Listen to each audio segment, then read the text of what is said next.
All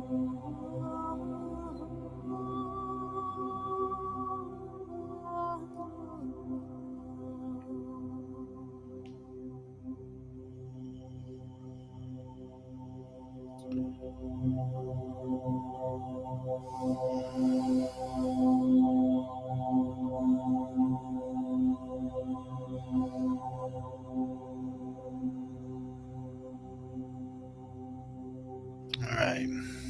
Good morning.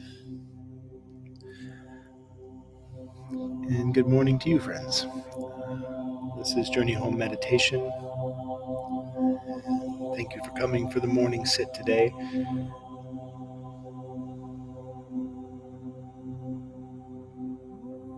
Let's have just a few moments before we begin, or as we begin. Let's begin with just a few moments of silence and some mindful breath.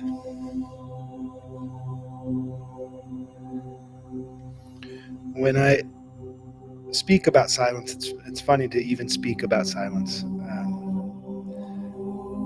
It doesn't mean a lack of sound. I know that that's a strange thing to think about, but oftentimes people think that to have a meditation practice, you need to be in a sensory deprivation tank of a room with no input, no stimulus, no sound, perfect temperature. That's not beneficial as a practice.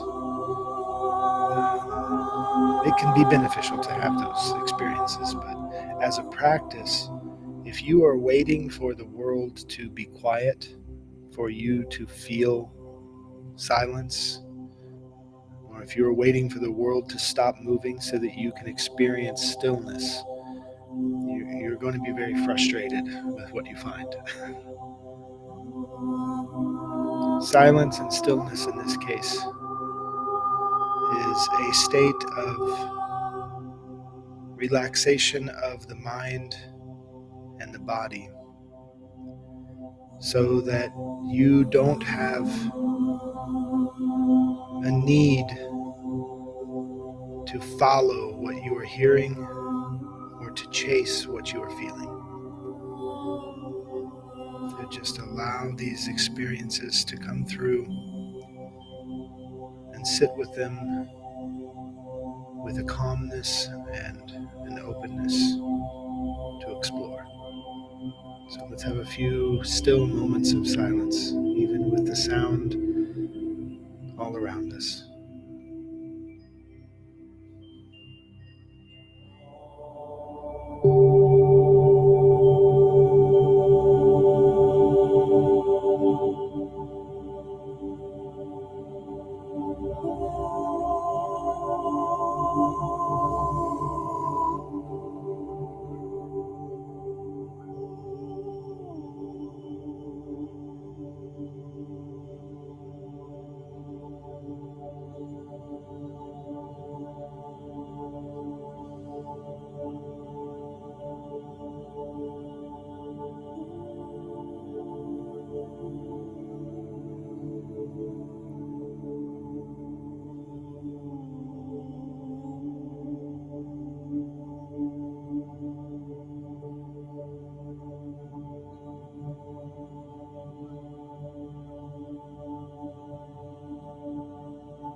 Take this time to begin to become aware of any places in your body that you're feeling tightness or tension when you breathe.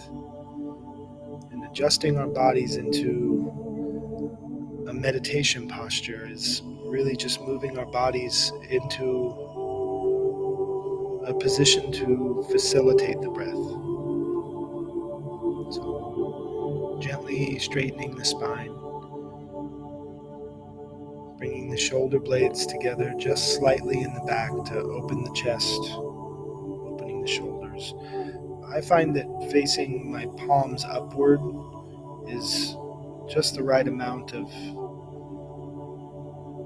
twist on my shoulders to open up the chest. You can feel the subtle difference if you move your hands palm down or palm up. Just experiment. Play with the position that you feel is most beneficial to sit in silence with your breath. And the practice is going to be to move into breathing through our nose to the bottom of the belly. If you have impediments to this, that's okay. Breath is breath, and you're going to do it from the moment you're born until the moment you die. So finding a way to bring your awareness to the breath, no matter how you're breathing, is beneficial.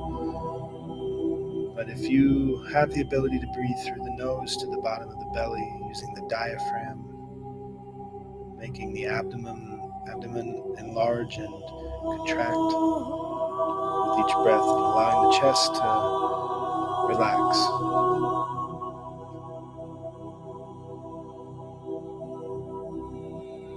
Each one of these little steps along the path is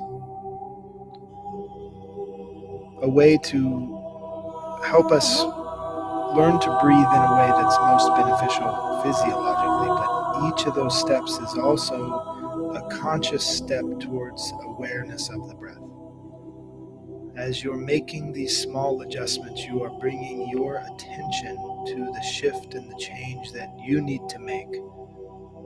And that's already bringing you into that state of awareness.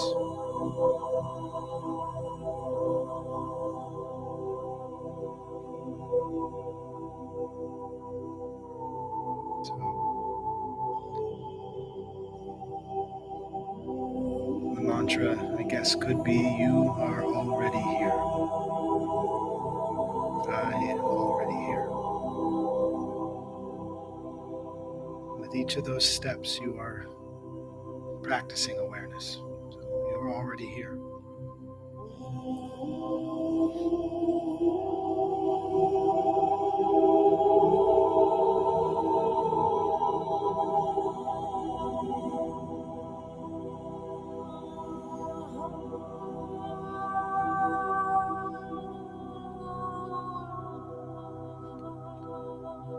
Let's have a few breaths together.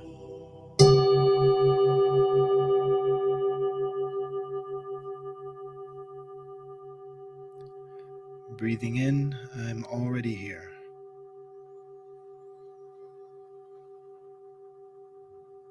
Breathing out, nowhere to go.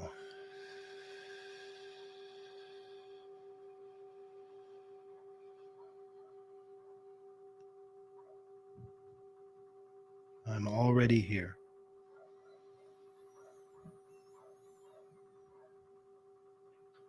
Nothing to do.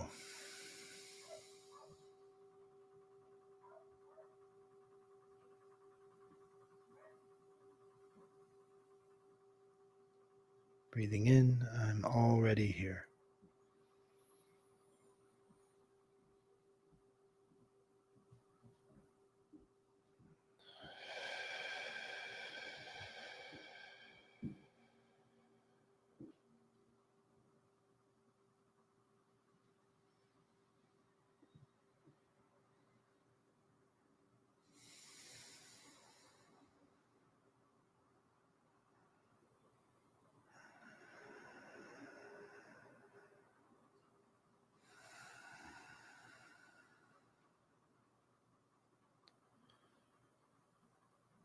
Pay attention to where your conscious focus is. Is it just behind your eyes as you're breathing in? Are you feeling the sensation of what's happening in your forehead, or is it in your chest? Are you feeling the tension and the movement of the breath? Is it all the way at the bottom of your belly where the belly is rising and falling? And practice moving that conscious awareness around the body.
Hmm.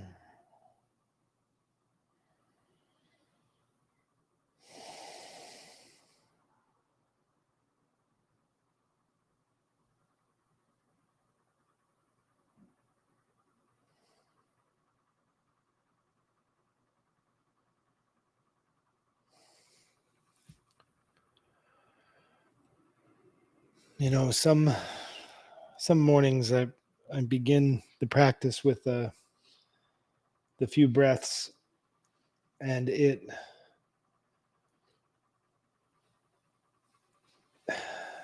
helps to give me focus breaths, and I can follow the line of thought, the train of thought that I was on, in my morning drive, or in when I'm writing a poem in the morning, or making coffee or tea, whatever it is. But then mornings like this morning, I have all these ideas of this would be good to bring into the practice today, this conversation, and then we take those breaths and my mind empties, which is good. It's a good feeling. And we were having a really great conversation before we started the sit that I think would be beneficial, and it's it's going to take me a moment to get back to that. But this week we've been talking about and practicing and meditating upon the concept of love everybody. Um, the difficulties specifically surrounding that. Um,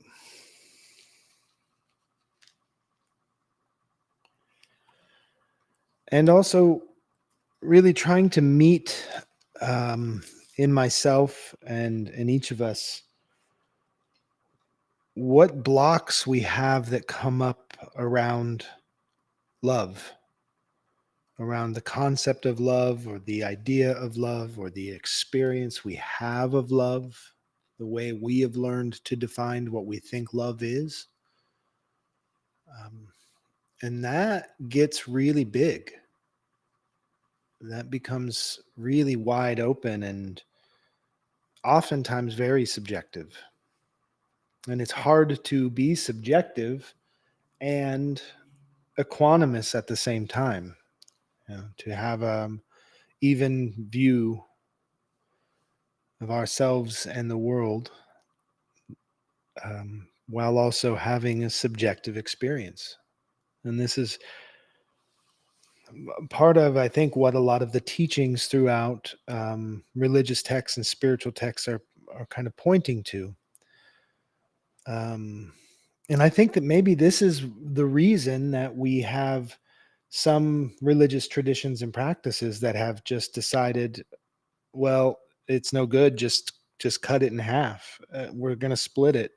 You have your material body right now, but then you have the spiritual existence that's something completely different. And your body and your materialness, that's not important at all. What's really important is this spiritual practice. So they develop things about shame, or ignoring the body, or punishing the body for desire, or anything that brings you out of what that tradition would consider to be a spiritual practice. We do that even today. Uh, you know, see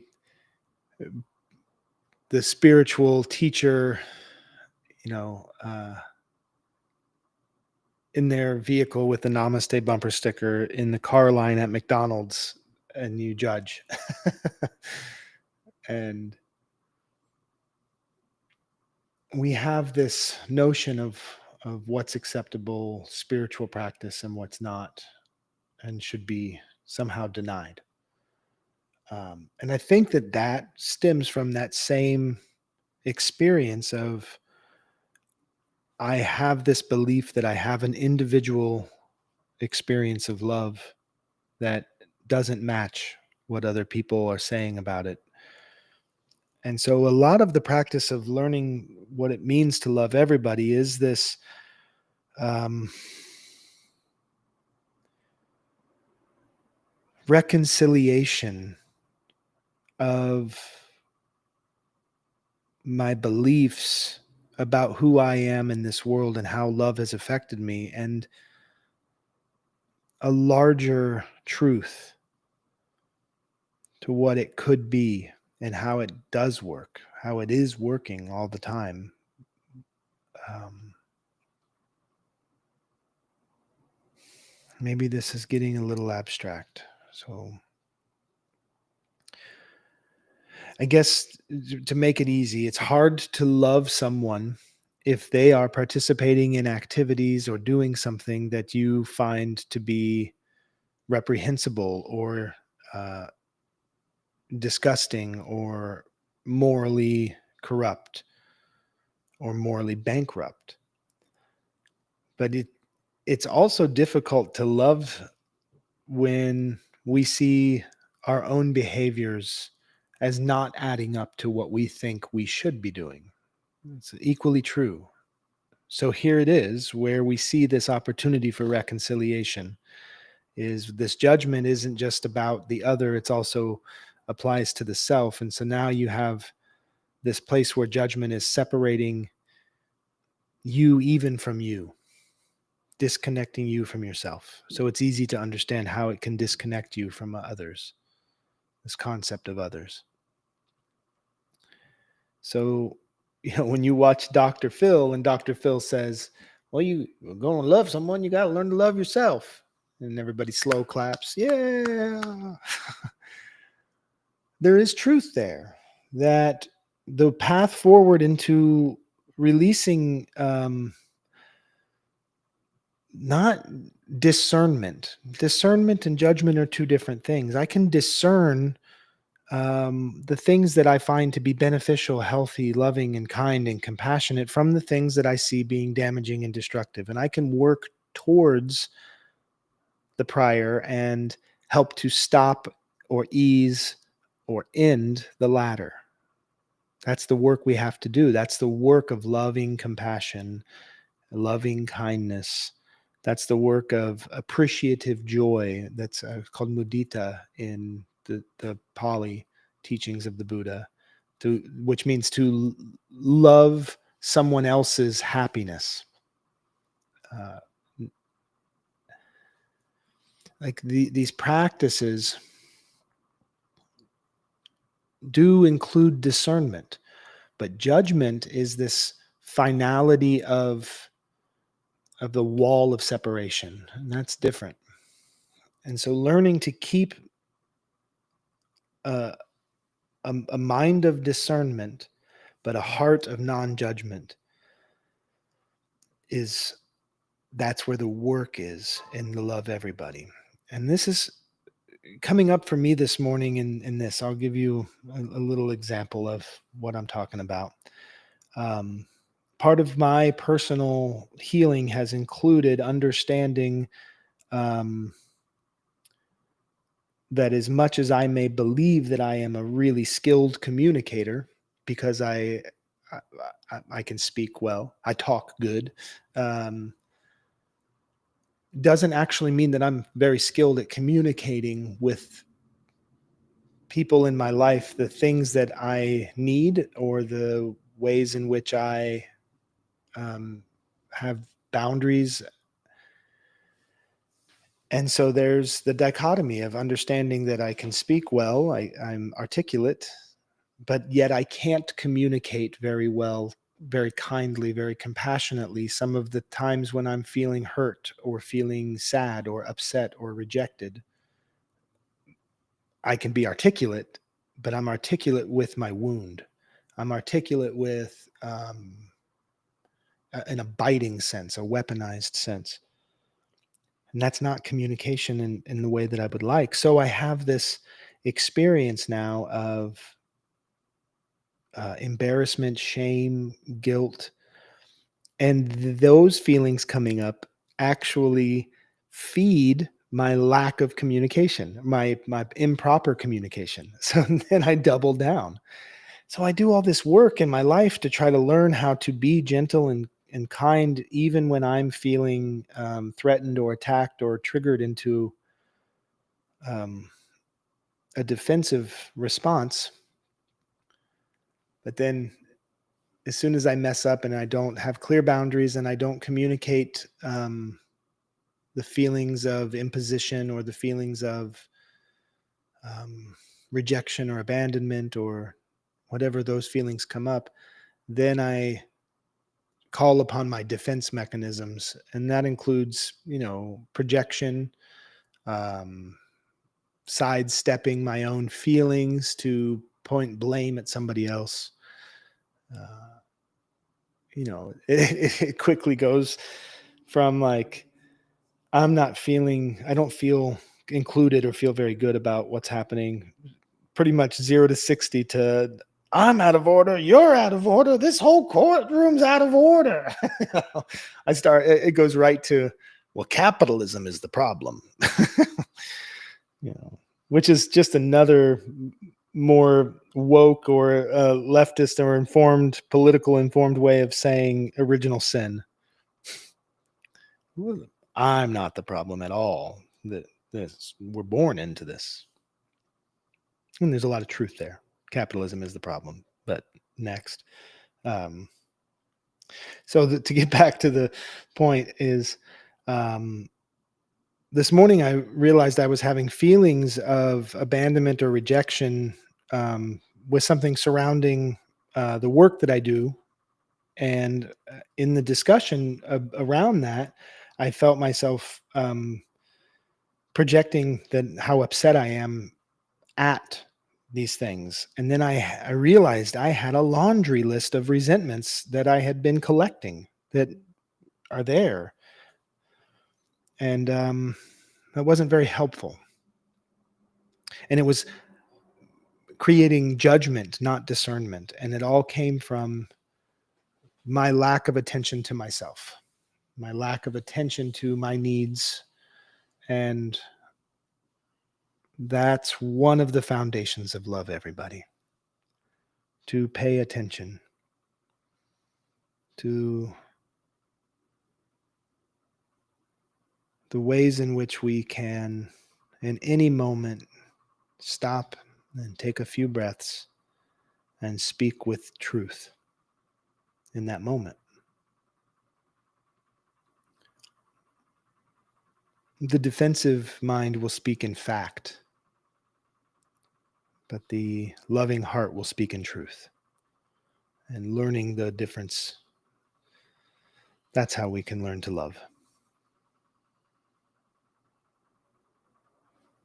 So I want to go back one more time before we close out today and spend a little bit of time with Bell Hook's Appalachian Elegy.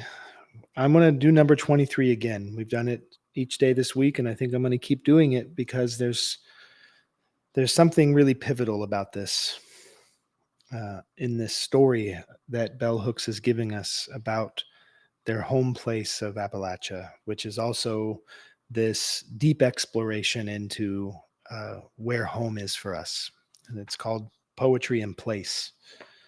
And I'm gonna listen, but I'm gonna start walking. yeah, I appreciate you. Thank you. Yeah, good morning.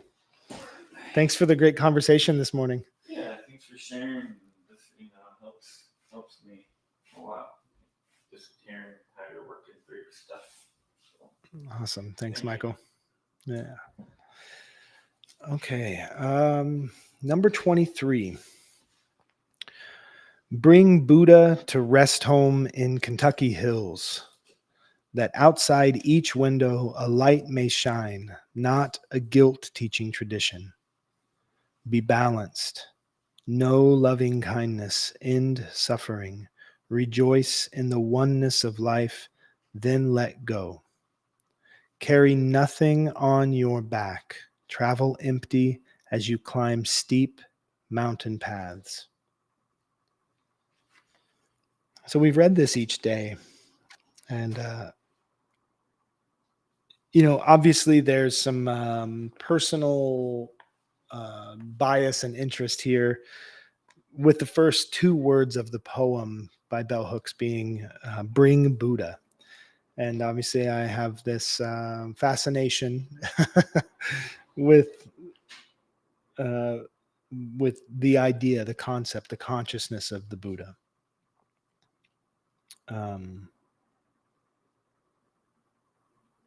But this invoking of this consciousness by the poet in this poem and in this story of Appalachia is, I think, really a powerful way to understand what it is we can do in our own lives.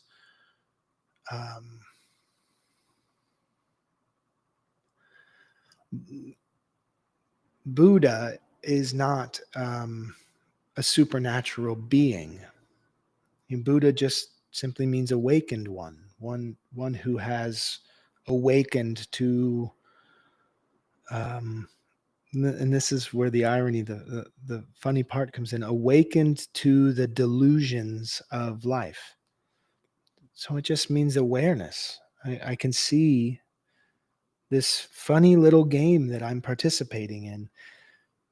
But it doesn't mean that I'm not going to continue to participate in some way. But understanding and having awareness of it means that I can speak from that heart of truth. And I think that that's what the Buddha was, the original, the one we know as the Buddha, Siddhartha, Gautama Siddhartha, what their understanding that they were teaching is this right here and right now, this place, this is all I know to be true. And even this is part of the illusion. Even this is going away. Even this is transforming, changing, temporary. And that understanding, I think, is one of the good pillars of the way we can bring that presence into our own practice, to see that this is doable. That's another reason I think that, if you are one who follows or believes or is invested in the Christian doctrines and stories of Christ as being the Son of God or the manifestation or an avatar of God, this was actually what got me in a lot of trouble in my Christian upbringing. I went to a Christian school, and they asked my parents to not re-enlist me in the following year after seventh grade or sixth grade. Fifth and sixth grade, they asked me not to come back for seventh grade. And it was because I insisted in my 11-year-old way that if Jesus came as a human being to this planet, if God came down as a man, then He didn't come to show us what we couldn't do. He came to show us what we could do, how we could be as humans in human bodies with human pain and human temptation and all those things. He came down into that human body to teach us that we could do this too. And what did he do? He washed feet. He fed the hungry. He gave solace to the mourning. He uh, disrupted commerce when it wasn't benefiting all life and all people in the community. Those are things that I can do. Those are things you can do. But more importantly, it's the consciousness of the teachings of what he was saying. It's the consciousness of the teachings of all of these different teachers through all of these different traditions that comes back to the base teachings of you are connected. Within you is the experience of all life, and your ability to love that extends to all people and extends to all life as you know it. And once you enter into that loving state and release your judgments, you advance. Now, I don't know if advance in this case, we think of like, Tetris or Mario Brothers, like we advance to the next level, you know. Uh, People think enlightenment is some sort of a ranking that you receive where you receive this high honor and then that's it. Like, you know, but the Zen teachings tell us before enlightenment, chop wood, carry water. After enlightenment, chop wood, carry water. It's not about leaving, um, but it's about coming to a new understanding, having a new perspective. And I think that inherently, the teachings that get us there are compassion, loving kindness, witnessing joy. Um, all of these things are helpful tools, but they are also logical outcomes of that ability to love. So love can bring us there, and all of the things, all of the names of love can bring us into love.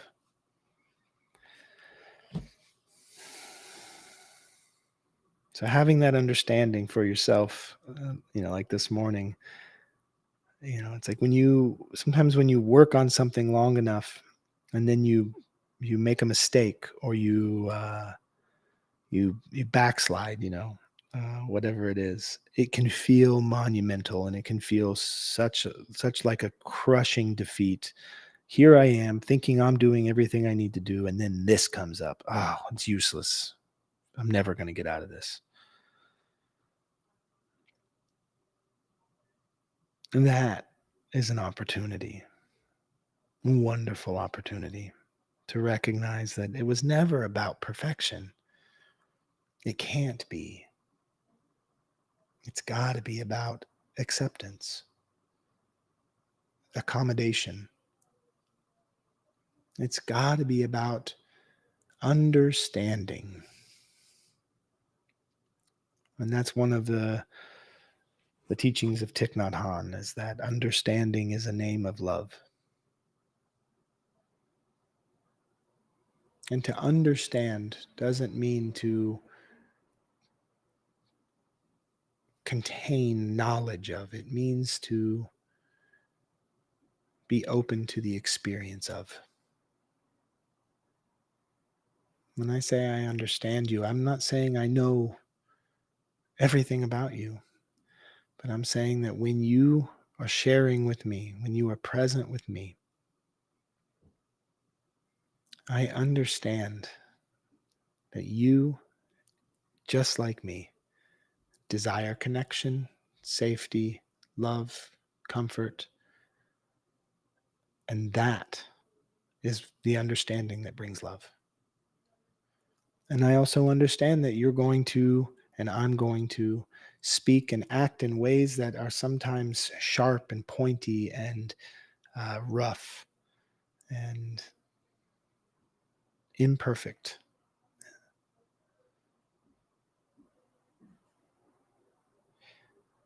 And knowing that, that's a pathway into compassion, I think. So thanks for being here this morning for the talk. Let's have another few moments of breath together before we rush off to save the world.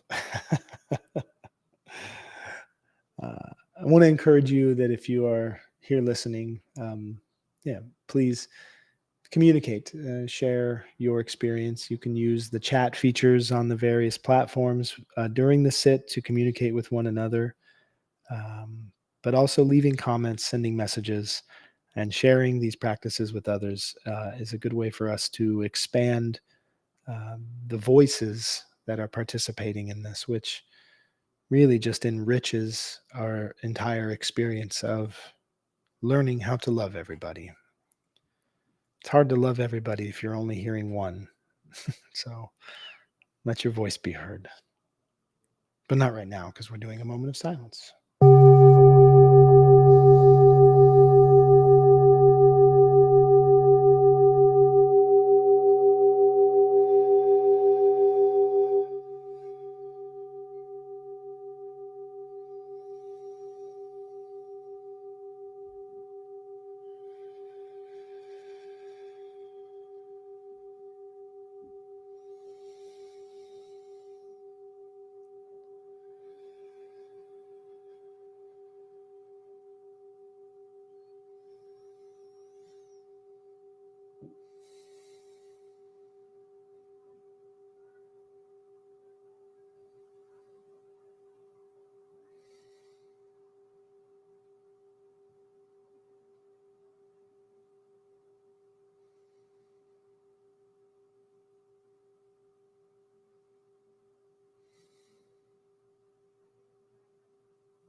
Thank you all for being here. And in the loving tradition of Thich Nhat Hanh, since we evoked some of the teachings today, let's finish our meditative moment by allowing a smile to come to your face.